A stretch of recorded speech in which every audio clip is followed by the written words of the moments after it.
guys, for today's video ay mag-birthday nga pala ang aming Kuya Mike kinabukasan. At nung gabi pa lang ay nag-prepare nga pala si mama ng kutsing top, puto cheese, tsaka sapin-sapin. At ngayon nga ay umaga na.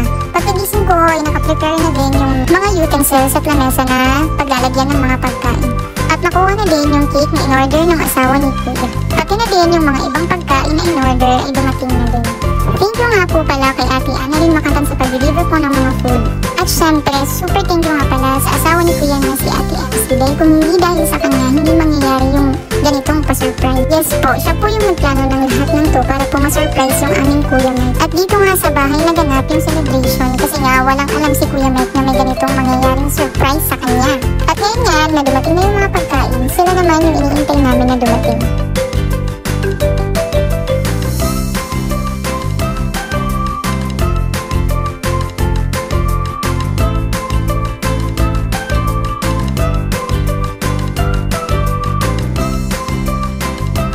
Di nagtagal ay dumating na nga sila Kuya Mike kasama yung asawa niya at yung anak niya.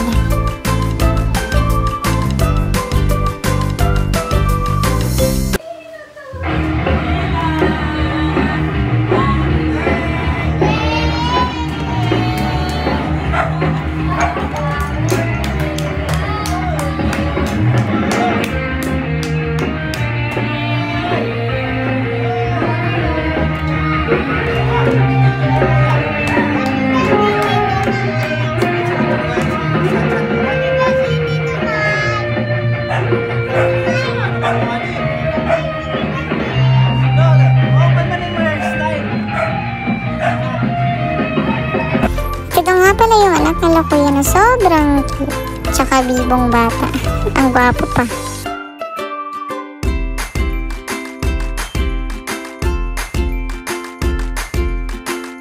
At ayun na nga, pagkadating nga nila Kuya, sakto lang daw nagutom na sila, kaya kumain muna sila. At nung natapos na nga silang kumain, ay pinag-blow na nga si Kuya ng candle. O, saan ka pa? May pa-saxophone dancers pa tayo dyan. Dancers yan. Pagkatapos silang mag-blow ng candle, ay nag-picture-picture naman.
Ayun na nga guys, nung past 5 na ay nag-uwian na sila Kuya kasi nga baka daw umulan.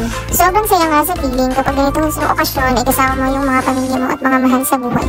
Kahit nga di walang okasyon ay gusto namin na nagkakaroon kami ng family bonding. Kahit saglit lang na inuman, kwentuhan, tawanan, goods na sa amin. And that's all for now. See you in our next video. Bye!